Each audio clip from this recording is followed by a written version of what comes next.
Hada wa ma kunna linahtadiya laula an hadanallah. Wa asyhadu an la ilaha illallah wahdahu la syarikalah wa asyhadu anna Muhammadan abduhu wa rasuluhu la nabiyya ba'dah. Allahumma salli wa sallim wa barik ala nabiyyina Muhammad wa ala alihi wa sahbihi wa man tabi'ahum bi ihsanin ila yaumil amma ba'd. Ikhwatal iman wa akhwati fiddin rahimani wa rahimakumullah. Kita lanjutkan dars kita. Kita masuk pada pembahasan al-kalam wa ma yata'allafu min. Kalam ataupun kalimat sempurna dan penyusunnya. Al-kalamu wa ma yata'allafu minhu, kalimat sempurna ataupun kalam dan penyusunnya. Ibnu Malik mengatakan, kalamuna, kalam menurut kami, yaitu ulama ahli nahwu, merupakan lafdzun, sebuah lafadz mufidun, yang memberikan faedah sempurna. Contohnya adalah istaqim. Wasmun wa fi'lun thumma harfun, isim, fi'il, kemudian huruf, merupakan satu kesatuannya, merupakan al-kalim. Yang nanti disampaikan oleh pensyarah di sini bahwasanya al-kalim itu adalah susunan kata yang minimal terdiri dari 3 kata. Maka di sini Ibnu Malik mencontohkan susunan kalim yang terdiri dari isim, fi'il, huruf, maka 3 kata. Maka semua susunan kata yang terdiri dari 3 huruf minimal itu namanya al-kalim, baik dia menunjukkan faedah sempurna ataupun tidak. Wahiduhu kalimatun, bagian-bagian tunggal dari kalim, yaitu tadi apa? Isim, fi'il, kemudian huruf, itu dinamakan dengan kalimatun, kalimah. Wal qaulu ammun, adapun kata atau istilah qaul ini maknanya lebih umum. Wa kilmatun biha kalamun qad yu'ammu, dan kilmatun biha menggunakan atau mengucapkan kata kalimah. Qad yu'ammu kalamun, kadang-kadang dimaksudkan sebagai kalam. Ya, kadang-kadang dalam konteks tertentu ada kalimah tapi maksudnya adalah kalam. Al-kalamu lughatan, kalam secara bahasa maknanya adalah al-lafdhu, lafadz. Lafadz itu adalah segala sesuatu yang diucapkan oleh lisan. Al-maudu'u, yang diletakkan atau yang digunakan li ma'nan mufidin, untuk sebuah makna atau sebuah pengertian mufidin yang memberikan untuk sebuah makna mufidin yang memberikan pengertian atau sempurna, au ghairi mufidin, atau tidak memberikan makna yang sempurna atau tidak memberikan pengertian yang sempurna. Wastilahan, adapun secara istilah, dia merupakan al-lafdhu al-mufidu, lafadz yang memberikan faedah sempurna, yang memberikan pengertian atau informasi yang sempurna.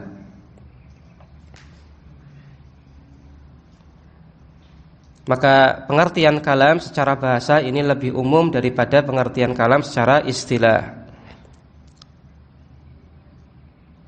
Maka ketika kita jumpai istilah al-kalam pada sebuah teks buku, maka perlu kita pahami kalam di sini yang dimaksud adalah lughatan ataukah istilahan. Wal muradu bil mufid, yang dimaksud dengan al-mufid adalah ma yufhamu minhu maknan, bisa dipahami darinya sebuah makna, yahsunu as-sukutu alaihi, yang kita bisa diam ketika di titik sampai situ. Bihaitsu la yabqa as-sami'u muntadhiran, artinya adalah di mana pendengar itu tidaklah tinggal muntadhiran, dalam keadaan menunggu-nunggu, li syai'in akhara, untuk sesuatu yang lain. Tidak menunggu-nunggu, ini mau ngomong apa lagi? Ya, kalau bahasa kita yang namanya mufid itu adalah memberikan informasi yang sempurna, sehingga pendengar itu cukup paham terhadap apa yang disampaikan dan tidak menunggu-nunggu lagi pelengkapnya. Contohnya adalah Allahu Rabbuna, Allah adalah Rabb kami, Rabb kita. Wa Muhammadun sallallahu alaihi wasallam nabiyuna, Muhammad sallallahu alaihi wasallam adalah nabi kita. Ibnu Syam mengatakan al-lafzu lafat. Apa itu lafat? Artinya adalah as-saut, suara, al-mustamilu yang mencakup ala ba'dil hurufil hijaiyati, sebagian huruf hijaiyah. Maka sebagaimana tadi kita sampaikan, lafat maksudnya adalah sesuatu yang kita ucapkan dengan lisan. Bikhilafil isyarati, ini berbeda dengan isyarat, wal kitabati, tulisan, wa aqdil asabi'i, simpul-simpul jari, wa nahwi dzalik, dan semisal itu, fala yusamma kalaman, maka tidak dinamakan kalam indan nuhati, menurut ulama nahwu ataupun ulama bahasa. Ibnu Syam mengatakan al-mufid, maka dengan batasan al-mufid tidak termasuk dalam kategori kalam itu adalah al-kalimatu. Contohnya kata Khalidun. Dan juga tidak termasuk dalam kalam itu adalah tarkib idhofi, susunan idhofah. Contohnya adalah Abu Abdillahi. Dan juga tidak termasuk dalam kategori kalam adalah isnad al-mutawaqqaf ala ghairi, isnad yang masih menunggu pelengkapnya. Contohnya adalah in qadima Hisamun, apabila Hisam telah tiba, apabila Hisam tiba, titik. Maka ini kalimatnya belum sempurna. Fa innal iktisara ala withri dzalika la yufidu, karena mencukupkan pada hal-hal tersebut itu tidaklah memberikan faedah ataupun informasi yang sempurna. Ya, intinya belum jadi kalimat sempurna. Dan kadar minimal untuk tersusun sebuah kalam itu adalah 2 isim.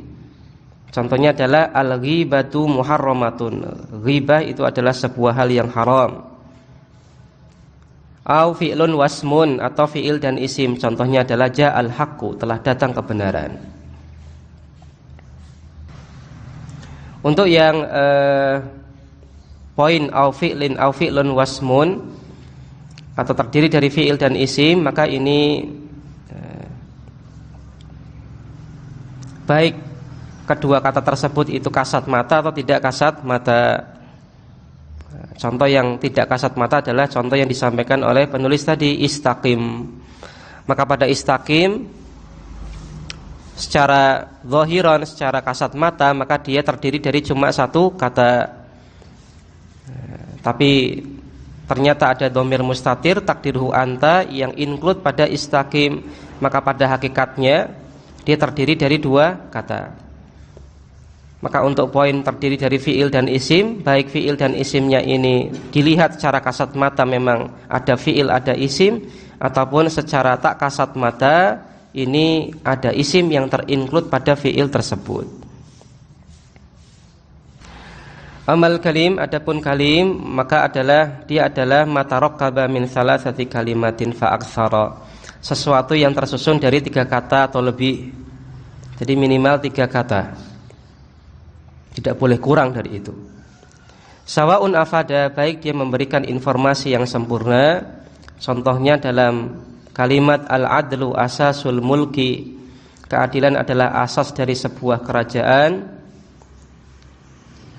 Aulam yufid, atau boleh jadi susunan kata tersebut tidak memberikan informasi yang sempurna. Contohnya adalah in hadara dhaifun, apabila seorang tamu hadir,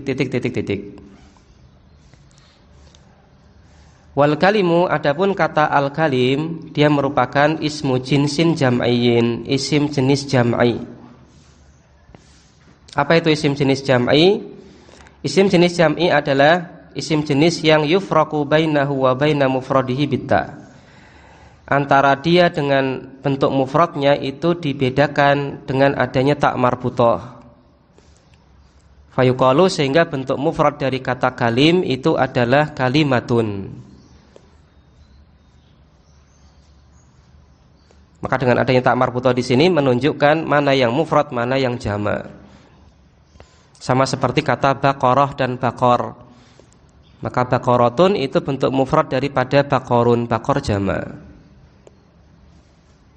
Maka ini namanya isim jenis jam'i. Wal kalimatu hiya, adapun kalimah dia merupakan lafadz al-maudhu' yang diletakkan atau digunakan li ma'nan mufradin untuk sebuah makna mufrad yang tunggal. Ya.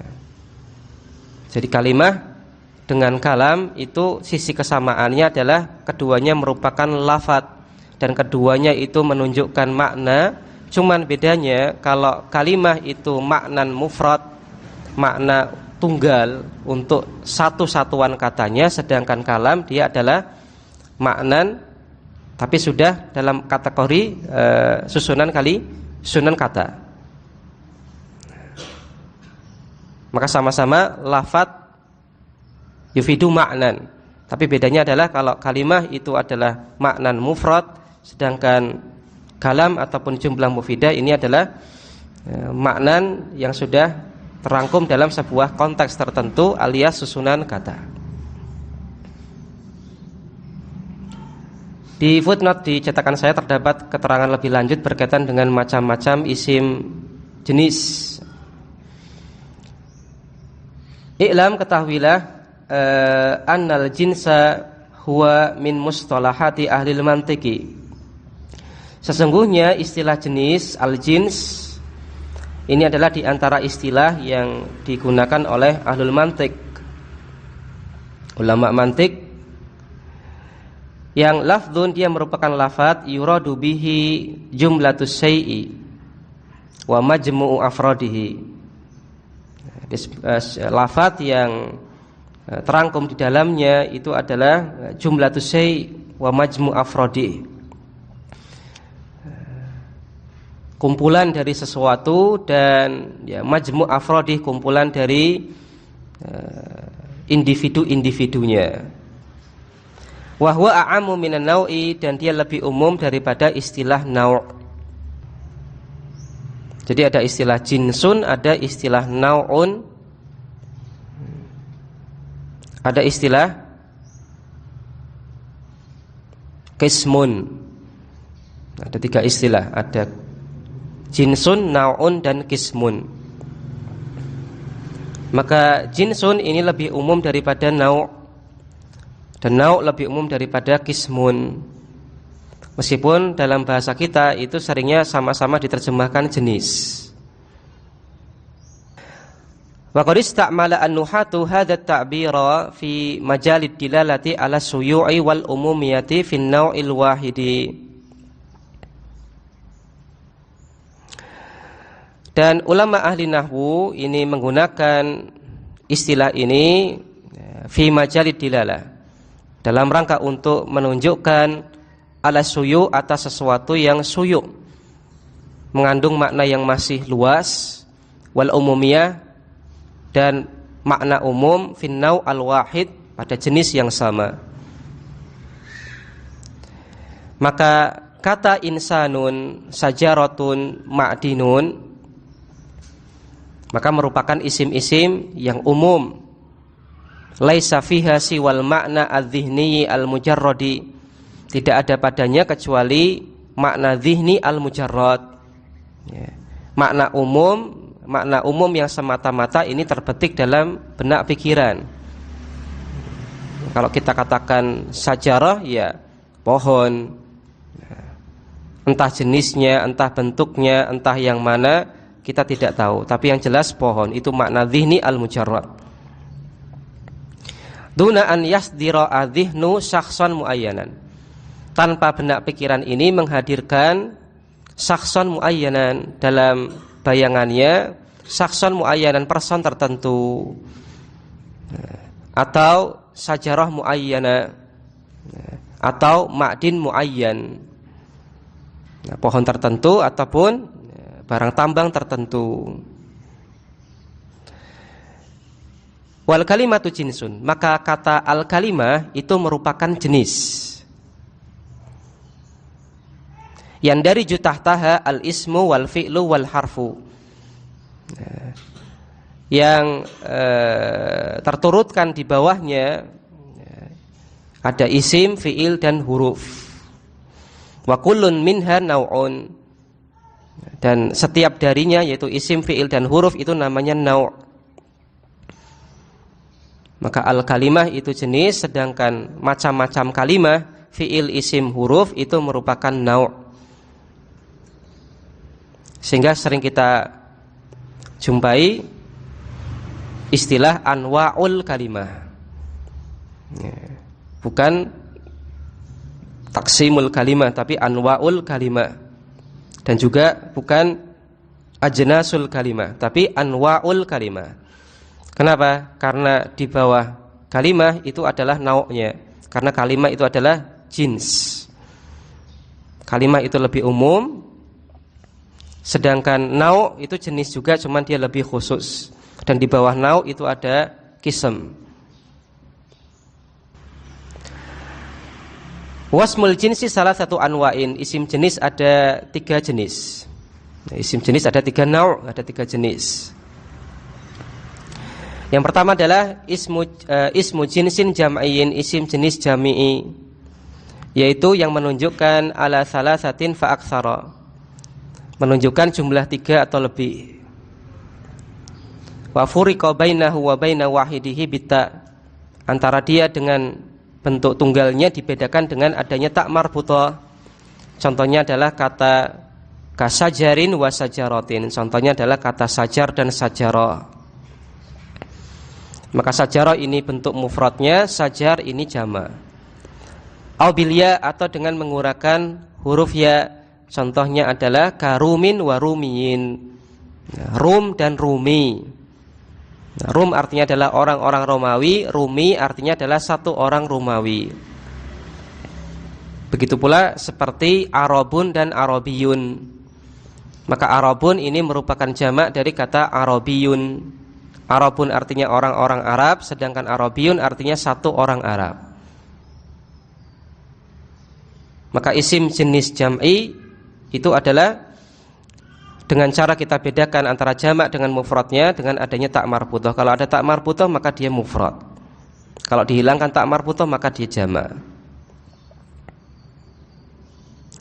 Wa huwa fil halaini, dan dia dalam 2 keadaan tadi, yaitu untuk membedakan antara dia dengan mufradnya ada tak marbutah ataupun ada ya-nya. La taridu alfadhuhu ala auzanil jumu'il ma'rufati.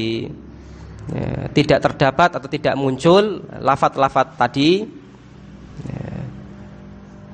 wazan-wazan pada wazan-wazan jamak yang ma'ruf.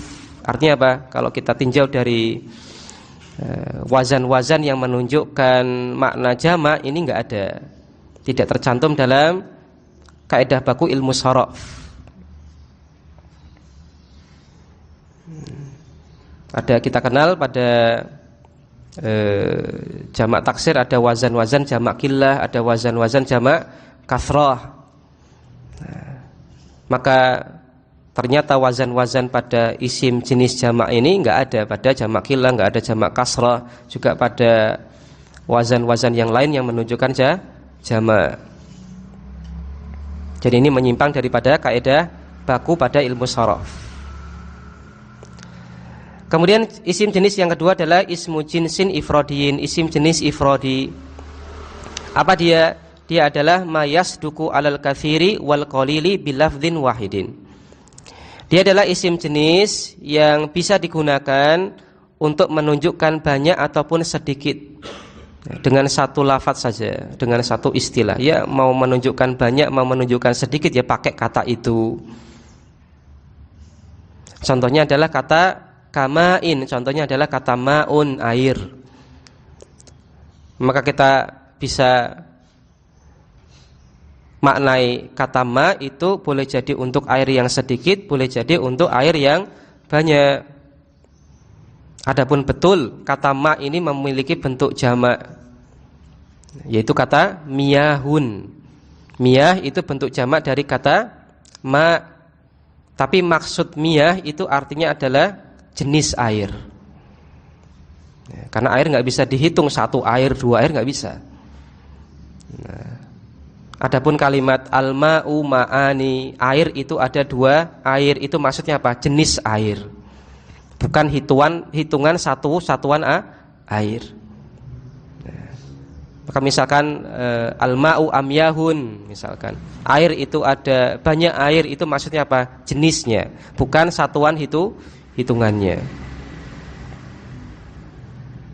Dan untuk kata ma'un sendiri dalam bahasa Arab ini bisa kita gunakan untuk air yang sedikit ataupun air yang banyak. Begitu pula dengan kata zahabun, emas. Bisa kita gunakan istilah untuk emas yang sedikit ataupun emas yang banyak. Dan seandainya pun kalau emas ini mau dihitung dengan batangan, ya tetap kita katakan dia zahab. Baik satu emas, dua emas ataupun yang lain, bisa kita istilahkan dengan zahab. Kemudian isim jenis yang ketiga adalah ismu jinsin ahadiyin. Isim jenis ahadi. Wa huwa, dia adalah ma'urida bihi fardun ghairu muayyanin.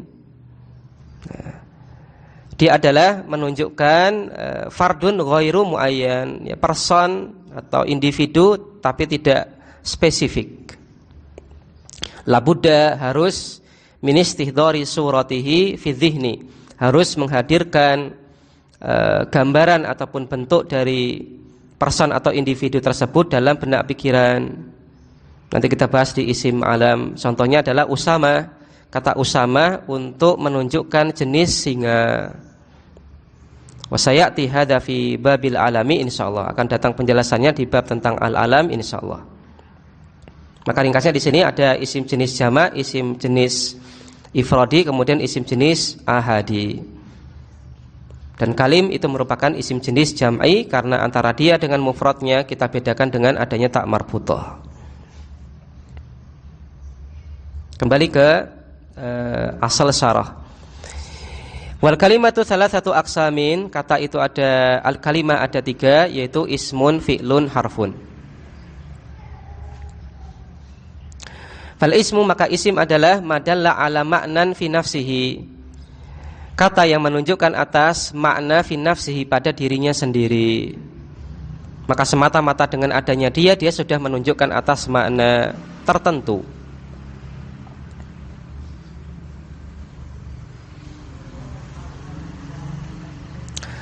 Min ghairi is'arin bizamanin, tanpa terpengaruh oleh zaman atau waktu. Contohnya adalah kata kitabun. Apa yang dimaksud dengan min ghairi is'arin bizaman? Tanpa terpengaruh oleh waktu, itu maksudnya bagaimana? Apa yang tidak terpengaruh oleh waktu pada isim?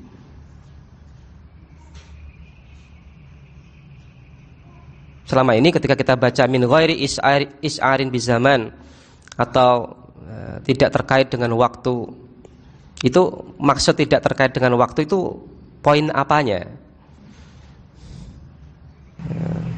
Maka perubahan, maksudnya apa? Perubahan harokat akhir. Maka isim ini tidak terpengaruh oleh waktu. Maksudnya apa? Dia nggak berubah karena perubahan waktu. Dia berubah karena apa? Karena adanya amil. Contohnya adalah huruf jar, maka baru harokatnya jadi kasrah misalkan. Ketika kita ubah jadi objek atau maf'ul bih, maka berubah. Maka yang dimaksud dengan min ghairi is'ar bizaman, di antara makna utama untuk ghair is'ar bizaman itu adalah dia tidak berubah gara-gara perubahan waktu, yaitu perubahan harokat akhirnya. Ini berbeda dengan fi'il. Wal fi'lu madalla ala ma'nan fi nafsi, dia menunjukkan atas makna pada dirinya sendiri. Wa us'ira bi hayatihi bi ahadil azminati thalathati, dan dia terpengaruh dengan kondisinya dengan salah satu keterangan waktu yang tiga. Artinya apa? Artinya keterangan waktu ini mempengaruhi dia untuk berubah bentuk. Jadi waktu dalam hal ini menimbulkan masalah perubahan bentuk. Pada fi'il, waktu mengakibatkan perubahan bentuk pada fi'il, sedangkan pada isim, waktu tidak mengakibatkan perubahan bentuk pada isim. Contohnya misalkan di sini kata kataba, yaktubu dan uktub. Ada footnote berkaitan dengan masalah kata hay'ah. Apa yang dimaksud dengan hay'ah di sini? Al-muradu bil hay'ati, yang dimaksud dengan hay'ah di sini adalah al-halatu at-tasrifiyatu. Perubahan. Contohnya adalah kata kataba untuk madhi, yaktubu lil mustaqbal wal hadir, kemudian uktub lil mustaqbali. Maka yang dimaksud dengan hay'ah adalah perubahan, halah tasrifiyah, keadaan tasrifnya. Adapun kata semisal amsi kemarin, al-ana sekarang, fahadha yadullu ala zaman bidzati, maka dia menunjukkan atas waktu dengan dirinya sendiri.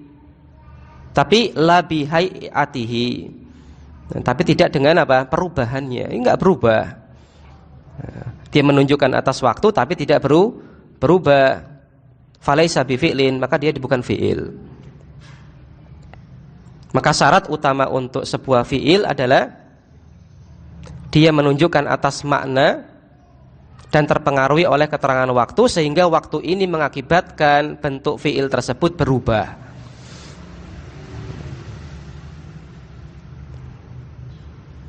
Sehingga pada fi'il jamid, fi'il kan ada dua, ditinjau dari tasrifnya, ada fi'il jamid, ada fi'il mutasarrif. Apa definisi dari fi'il jamid? Fi'il jamid itu adalah fi'il yang tidak terpengaruhi oleh waktu. Maka dia jenis yang spesial dari fi'il. Itu pengecualian. Tapi umumnya fi'il dia terpengaruh oleh waktu sehingga bentuknya berubah. Beda dengan fi'il jamid. Fi'il jamid dia tidak terpengaruhi oleh waktu sehingga bentuknya enggak berubah. Maka ada fi'il jamid yang senantiasa madhi, ada fi'il jamid yang senantiasa mudhari, ada fi'il jamid yang senantiasa amr. Kenapa kok stagnan di situ? Ya karena dia pembahasan khusus pengecualian dari fi'il. Tapi pada umumnya fi'il dia terpengaruh oleh waktu sehingga tasrifnya berubah, bentuknya berubah. Maka efek waktu pada kalimat atau pada kata itu adalah dia ngubah bentuk enggak sih? Inilah tadi yang kita katakan dengan yang dimaksud dengan ghair is'ar bi zaman pada isim, itu adalah zaman tersebut tidak mengubah isim tersebut. Nah, bukan masalah terjadinya, bukan, tapi masalah tasrifnya, masalah perubahan bentuknya. Wal harfu, huruf adalah madalla ala ma'nan fi ghairihi, kata yang menunjukkan atas sebuah makna tertentu namun maknanya ini baru muncul kalau ditemani oleh kata yang lain. Contohnya adalah waw, huruf waw. La tidaklah tadulu dia menunjukkan ala ma'nan fi nafsiha, tidak menunjukkan makna tertentu pada dirinya sendiri. Bal fi ghairiha, akan tetapi menunjukkan makna pada selainnya. Maksudnya adalah baru menunjukkan makna spesifik ketika dikasih teman, itu kata yang lain. Contohnya adalah wallahi, demi Allah, innal haqqa muntasirun, sesungguhnya kebenaran itu akan menang. Maka dari sini kita bisa pahami bahwasanya dimaksud dengan harf di sini adalah harfun ma'aniyun, huruf ma'ani, bukan huruf hijai. Maka pada asalnya semua huruf ma'ani pada asalnya semua huruf ma'ani adalah tidak menunjukkan atas makna spesifik dengan dirinya sendiri. Artinya apa? Artinya boleh jadi, dan ini kemungkinan besar terjadi, satu huruf ma'ani memiliki berbagai macam makna tergantung konteks kalimatnya nanti. Maka huruf waw, maka ada waw atof. Sedangkan waw atof sendiri itu ada yang artinya dan, ada yang artinya atau, meskipun seringnya artinya dan. Kemudian ada waw qasam yang artinya demi. Ada apalagi waw ruba, waw yang artinya ruba. Ada waw ma'iyah, ada waw hal. Maka untuk satu huruf waw saja, wa saja ini sudah memiliki banyak kemungkinan makna. Mau kita maknai apa, mau kita statuskan apa dia. Nah, baru kita spesifikkan, oh ini wawnya pasti waw qasam, oh ini pasti wawnya waw ataf, ketika apa? Ketika dikasih teman yaitu kata yang lain kita masukkan dalam konteks kalimat. Maka kalau kita jumpai kata waw saja, wa saja, ini sebenarnya belum kita bisa artikan dengan arti manapun. Kalau mau diartikan ya bebas saja. Misalkan wa gitu artinya wa apa? Dan, boleh. Dalam keadaan atau sambil ya boleh. Demi ya boleh. Kenapa? Karena belum spesifik. Baru spesifik ketika apa? Dimasukkan dalam konteks kalimat. Contohnya di sini, wallahi innal haqqa muntasir. Maka wawnya di sini secara konteks kita harus maknai wawnya waw qasam. Ada kemungkinan lain enggak? Waw ataf? Enggak mungkin. Dan Allah enggak mungkin. Ini mau diatofkan kemana? Waw ruba? Enggak mungkin. Karena waw ruba, waw artinya ruba. Ruba artinya banyak atau sedikit. Lah Allah itu wahid, satu, enggak bisa banyak, enggak bisa sedikit, enggak mungkin. Waw hal? Enggak bisa. Mana sahibul halnya? Waw ma'iyah? Enggak mungkin juga. Ini enggak ada kejadian di sini. Maka satu-satunya kemungkinan adalah wawnya di sini waw qasam. Karena apa? Konteks. Karena adanya teman yang lain untuk huruf ma'ani tersebut yang di sini konteksnya adalah waw. Maka wawnya di sini adalah waw qasam. Maka huruf itu sudah punya makna, satu satuan huruf itu sudah punya makna, cuman maknanya masih banyak.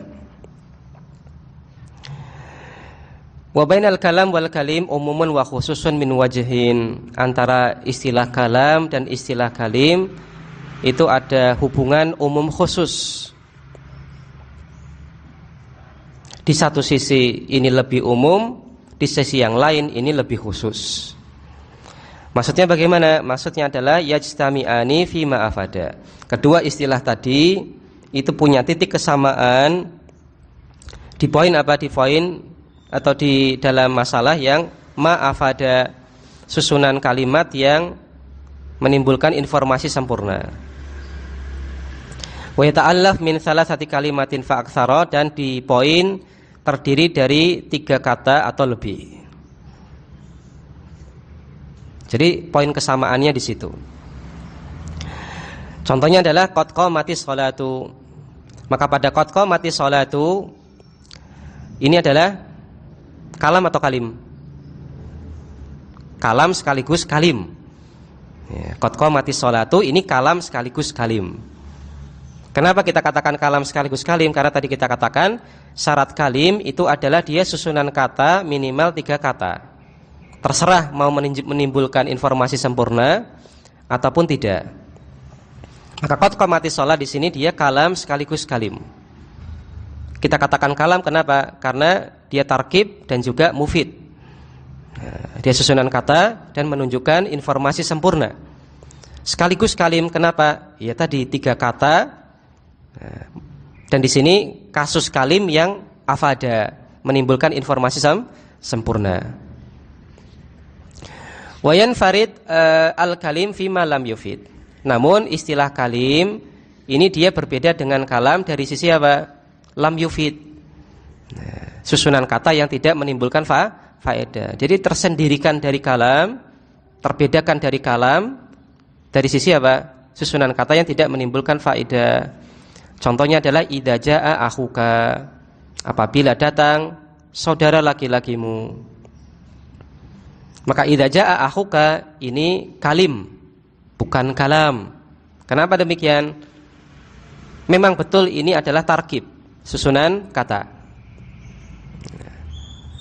Tapi ini tidak yufid, tidak menunjukkan faedah sempurna. Maka ini masuknya kalim bukan kalam. Maka dari sisi ini maka kita simpulkan apa? Kalim lebih umum daripada kalam. Karena kalam harus apa? Yufid, memberikan faedah sempurna, sedangkan kalim tidak. Tapi di sisi yang lain kalam ini juga lebih umum daripada kalim. Wayan faridul kalamu fi ma afada walam yata'allaf min salasi kalimatin. Namun kalam ini yanfari tersendirikan, dia beda dengan kalim pada poin ma'afada, susunan kalimat yang menimbulkan makna sempurna. Walam yata'allaf min salasi kalimatin, dan tidak tersusun dari 3 kata. Contohnya adalah as-sidqu fadilatun, kejujuran itu adalah sebuah kemuliaan. Maka as-sidqu fadilatun ini kategori kalam yang bukan kalim. Kenapa kalam? Karena dia tarkib dan juga mufid. Kenapa tidak kalim? Padahal tarkib, jawabannya gampang, tidak terdiri dari 3 kata. Maka dari sisi ini, maka kalam lebih umum daripada kalim. Mafhum enggak? Mafhum ya? Saya ulangi. Maka antara kalam dan kalim itu ditinjau dari sisi ini, maka kalam lebih umum daripada kalim, tapi di sisi yang lain kalim lebih umum daripada kalam. Poin pertama, dari sisi mana kalim lebih umum daripada kalam? Dari sisi makna. Gimana maksudnya? Jumlah mufidah. Kalau kalam itu harus menimbulkan makna yang sempurna, sedangkan kalim tidak. Baik. Kemudian di sisi yang lain kalam ini lebih umum daripada kalim. Dari sisi apa? Iya, jumlah penyusunnya. Kalau kalim itu harus 3, tapi kalau kalam itu minimal 2. Ya. Maka itu dimaksud dengan umum khusus min wajhin. Nah, ini sedikit saya cerita saja. Dulu ketika saya pertama kali belajar nahwu itu langsung beberapa sudah selesai muyasar, cuman setelah itu langsung lompat ke sebuah muqarrar yang itu langsung bahas kalim. Karena enggak pernah jumpa istilah kalim, itu kita agak bingung mikirnya. Apa bedanya kalimah, kalam sama kalim? Sehingga ketika itu saya pahami bahwasanya memang karena ini lumayan membingungkan, maka untuk tingkat mubtadiin nggak ada istilah kalim, cuma ada kalimah sama kalam saja. Karena kadang-kadang itu sebagian ulama itu untuk menggunakan kata kalim ini kadang-kadang maknanya kalam juga. Beberapa kali jumpai istilah kalim di beberapa risalah. Kalau dipikir-pikir ya kalim di sini maksudnya adalah kalam. Karena tadi di satu sisi kalam lebih umum daripada kalim, di sisi yang lain kalim lebih umum daripada kalam. Maka boleh jadi sebuah kalimat sempurna itu kalam sekaligus kalim. Makanya para ulama sering tidak sering, kadang-kadang menggunakan istilah kalim dengan makna apa? Kalam. Karena dari sisi ini kalim lebih umum daripada kalam. Ini yang membuat ketika itu saya bingung. Katanya kalim sama kalam beda. Ini kok kalim, katanya kalam.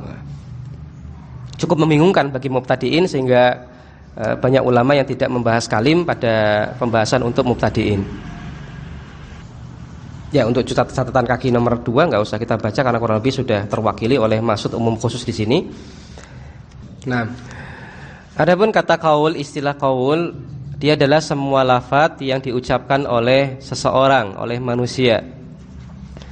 Mufradan kana, baik dia tunggal, kata tunggal, au murakkaban atau berupa susunan kata, mufidan kana au ghaira mufidin, baik menunjukkan informasi sempurna ataupun tidak. Fahuwa yantabiqu 'alal kalami wa 'alal kalimi wa 'alal kalimati, dan dia ini mencakup makna-makna yang terkandung pada kalam, kalim, dan kalimah. Bahwa dan dia ini ya'ummu al-jami, mencakup semuanya, umuman mutlaqan, dengan keumuman yang mutlak. Ya, karena qaul ini adalah paling umum. Qaul itu bisa mufrad, artinya apa? Bisa kalimah. Au murakkab. Nah, murakkab nanti ada murakkab murakkab yang yufid, ada murakkab yang lam yufid. Kalau yufid berarti kalam, kalau lam yufid berarti nanti kalim, asalkan tiga kata. Maka istilah qaul ini mencakup semuanya. Maka dari sisi ini qaul itu lebih umum daripada semuanya. Tapi bedanya dengan semuanya, wayan faridu al-a'ammu wa huwa al-qaul binahwi, namun qaul ini dia itu terbedakan, dia punya pembeda dengan macam-macam istilah tadi. Semisal pada susunan kitabu aliyin, kitabnya Ali. Maka kitabnya Ali di sini dia tarkib. Cuman bukan kalam, bukan kalim, apalagi kalimah. Bukan kalimah, kenapa? Karena ini susunan kata, tarkib. Maka bukan satuan kata. Bukan kalam, kenapa? Lam yufid, tidak memberikan informasi sempurna. Bukan kalim, kenapa? Karena tidak terdiri dari tiga kata. Maka kitabu aliyin ini qaul. Tapi bukan kalam, bukan kalim. Falaisa hadza bikalamin wala kalimin wala kalimatin lima taqaddama. Maka susunan kitabu aliyin ini bukan kalam, bukan pula kalim, bukan pula kalimah, berdasarkan penjelasan yang telah kita jelaskan tadi. Jadi yang paling umum itu adalah istilah qaul. Nah, karena qaul itu bisa kalimah, bisa kalam, bisa kalim. Wa tutlaqu al-kalimatu ahyanan wa yuradu biha al-kalamu. Kadang-kadang digunakan istilah kalimah, namun yang dimaksudkan adalah kalam. Contohnya dalam kalimat al-qaimamul masjidi kalimatan. Imam masjid itu menyampaikan kalimah. Maka dimaksud dengan kalimat di sini adalah kalam. Wa hadza min babit tasmiyati syai'i bismi ba'dihi. Dan hal ini adalah termasuk bab atau dalam rangka menamakan sesuatu dengan bagiannya. Wa min dzalika qaulullahi ta'ala, di antara contoh yang lain adalah firman Allah Subhanahu wa taala, kalla innaha kalimatun huwa qailuha. Sekali-kali tidak, sesungguhnya itu adalah kalimah, ai kalam, huwa qailuha, yang dia katakan. Dan juga sabda Nabi sallallahu alaihi wasallam, asdaqu kalimatin qalaha labid ala kullu syai'in ma khalallaha batilun. Sejujur-jujur perkataan yang dikatakan oleh Labid adalah, ketahuilah segala sesuatu selain Allah adalah batil. Maka asdaqu kalimatin ay asdaqu kalamin. Dan juga sabda Nabi sallallahu alaihi wasallam, al kalimatut thayyibatu shadaqah. Kata-kata yang baik atau kalimat yang baik, ya kalam, shadaqah merupakan sedekah. Tapi bisa kita katakan di sini, tadi sudah kita batasi bahwasanya definisi kalimah, kan ada definisi kalimah lughatan, ada definisi kalimah istilahan.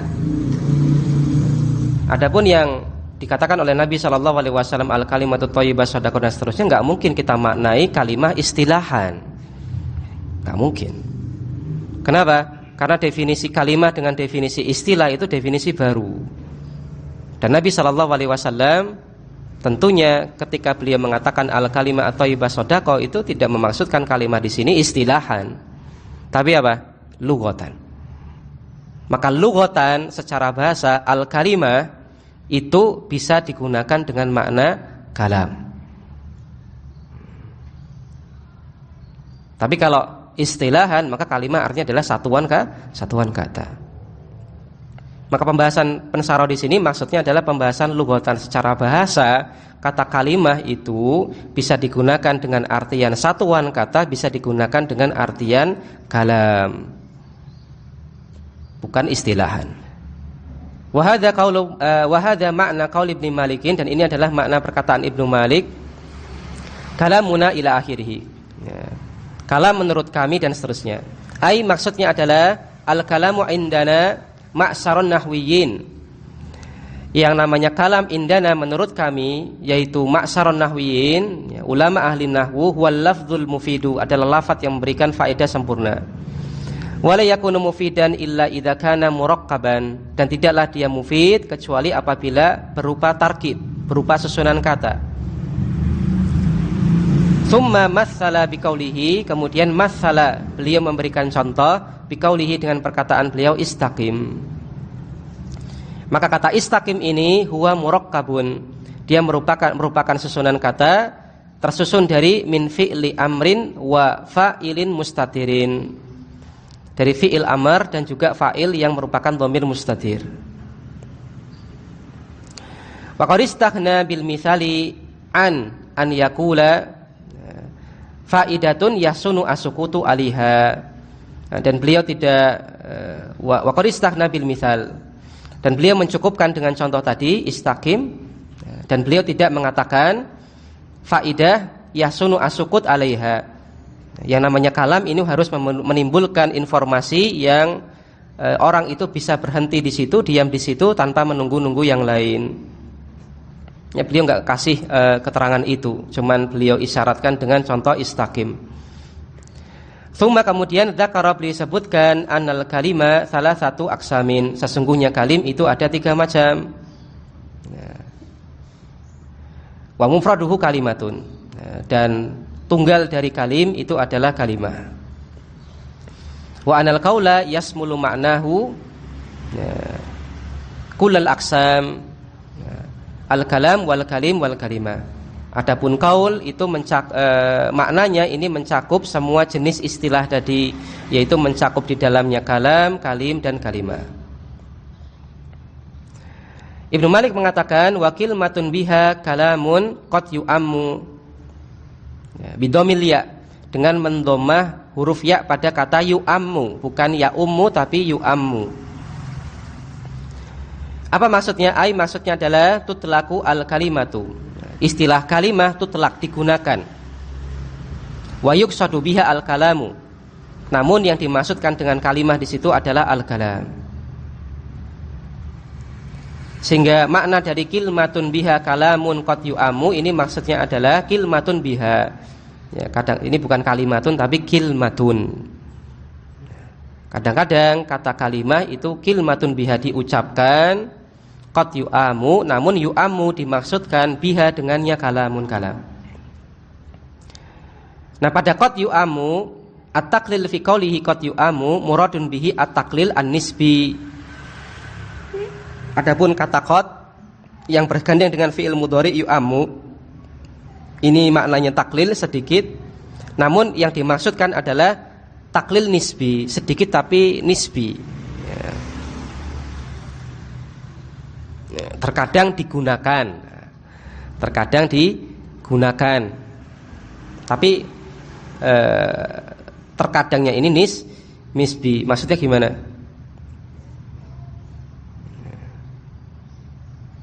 Maksudnya dari sisi apa ya? Dari sisi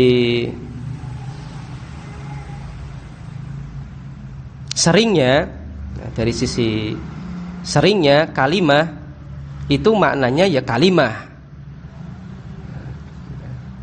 Kalimah kata itu maknanya ya kata. Jarang kalimah dimaknai dengan kalam. Tapi boleh jadi, ini yang dimaksud dengan nisbinya di sini. Tapi boleh jadi orang itu mungkin sering menggunakan kata kalimah, tapi maksudnya kalam. Paham enggak? Itu namanya taklil nisbi, sedikit tapi nisbi saja, bukan hakiki, bukan. Maksudnya apa? Maksudnya memang betul. Yang namanya kalau kita jumpai kata kalimah, itu sangat jarang sekali kalimah ini dimaknai kalam, karena makna kalimah istilahan aslinya artinya adalah kata. Tapi mungkin ada orang yang dia dalam omongannya sering pakai kata kalimah, tapi maksudnya kalam. Sehingga dikatakan apa? Taklil nisbi, jarang, cuman jarangnya nisbi. Kenapa? Karena boleh jadi realnya dalam masalah prakteknya ada orang pakai kata kalimah tapi maknanya kalam. Meskipun secara sejatinya dia itu kalimah, maknanya ya kalimah, bukankah kalam. Maka itu yang dimaksud dengan taklil nisbi. Maksudnya adalah isti'malu al-kalimah fil jumal qalilun binisbati ila isti'maliha fil mufrad la qalila fi nafsihi fa innahu katsirun. Maksudnya adalah menggunakan kata atau istilah kalimah fil jumal dalam untuk kalimat, ya, untuk makna kalimat qalilun. Nah, ini sedikit dibandingkan dengan menggunakan